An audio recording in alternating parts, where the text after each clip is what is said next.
Welcome to Knitting Step by Step, the video podcast that's been teaching you how to knit. I'm your host, Jason Block. And I'm your knitting instructor, Ivy Reisner. And this is episode 5, the purl stitch. But before we get into episode 5, we got a lot of little house cleaning to finish up. First off, a reminder, you have just finished your scarf. We want to see it.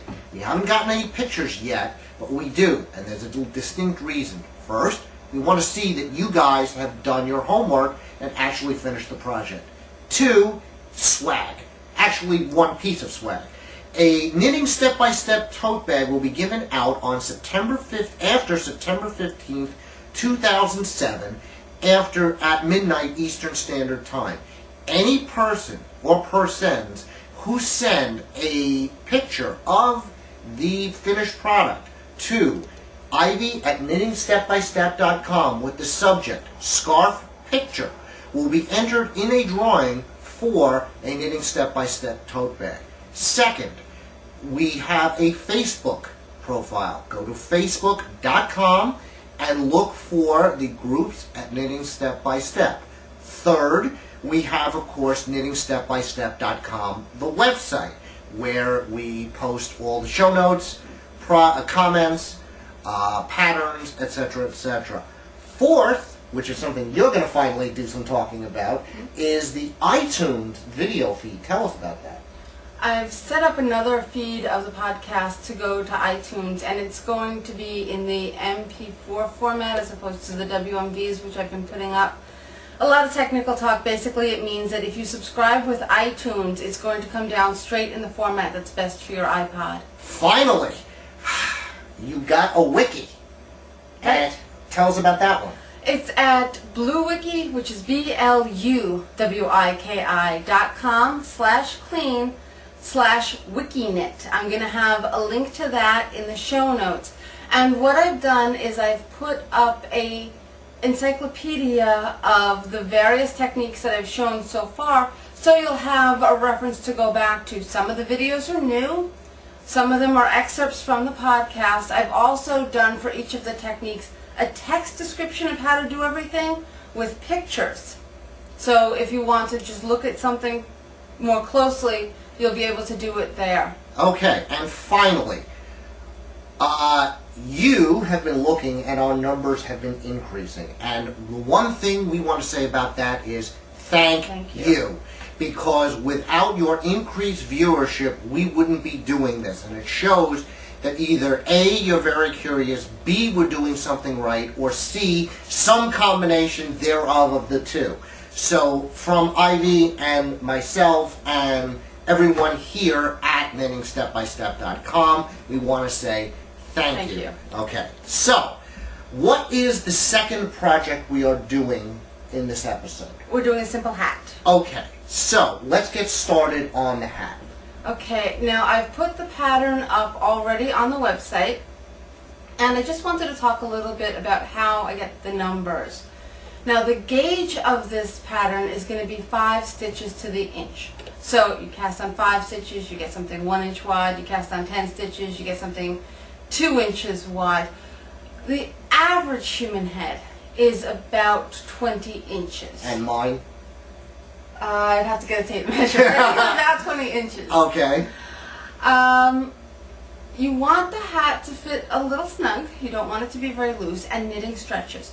So you take an inch off of that, and you want a piece that's 19 inches wide. 20 minus 1. Okay. So 19, which is the amount of inches you want, times 5 to the inch is 95, if I remember my 4th grade math. Right, so you would need 95 stitches, but the ribbing is going to be knit 2, purl 2. So that's a 4-stitch repeat. So you need something that divides evenly into 4. Which is 96. Yeah. So you're casting on 96 stitches. Now, if you ever wanted to design your own hat, that's pretty much the math that you would use. Find your stitches to the inch, multiply it by 19, find the number that's the multiple of your stitch pattern, and there's your cast on. Now, I know you're a little bit kind of off-center because we're doing this sort of thing. You told me about a really kind of funky trick you do with this, with the tail here. Now, I like you. I've known you for a long time, but this is even a little weirder for me. Show this. Show it. Okay. Now, it's odd. My friends all think I'm crazy, but the tail for a long tail cast on should be equal in length to 3 times the length of your cast on row, the width of your finished garment. So what I do to get, 3 times the width You want to do it on me, or you want to do it on yourself? I'll do it myself. I do this all the time. I look crazy. Okay. Is I take my yarn and I wrap it Once. twice, There you go. 3 times. And this point here, this is where I tie my loop. I look strange, but I always get the right length for my tail. Okay, so we're going to cast on 96 stitches. And if you remember, episode 2, which is always archived on the website, is your refresher course on all the cast on methods that we taught you. We're going to start with the ribbing for your hat. Show us how to do it. Okay, you start with 2 knit stitches as normal. So you just knit 2, and this is going to be a knit 2, purl 2 ribbing pattern. Right. Now you're going to move to the purl. First thing you do is you take your yarn, you move it to the front side of the project. You're going to insert the needle in the opposite direction now as the other needle is in it. So you're making basically an X here. So you can see that. Okay, you're going to take the yarn and you're going to wrap it so that it comes from the bottom of the needle up, around, back. You're going to take this needle, pop it through the stitch, and take the stitch off. Now, you've got this bump showing up on the front side of your project, and that's what makes it a purl stitch. Why? If the bump is on the back, that's a knit. If the bump is on the front, that's a purl. That's pretty much what distinguishes those 2 stitches. So front purl, back knit. Exactly. Got it. One more time. We go in to make that little X. You take the yarn. I'm going to try to keep my hand out of the way as much as I can. You go through and you take it off. Now you're going to go back to knit. So you're going to take the yarn and you're going to move it to the back of the work. One thing that tends to go wrong at this point is people will take the yarn and put it over the needle. This is going to cause a yarn over increase. You're going to have a hole and then you're going to have an extra stitch. So keep an eye out for that. Make sure it goes between and under the needles. And again, you're going to have knit 2, and then you're going to make sure it's going to go, the yarn's going to go under the needles and come forward again. And just want to show you the purl 2 more times. This is going to be purl 1 and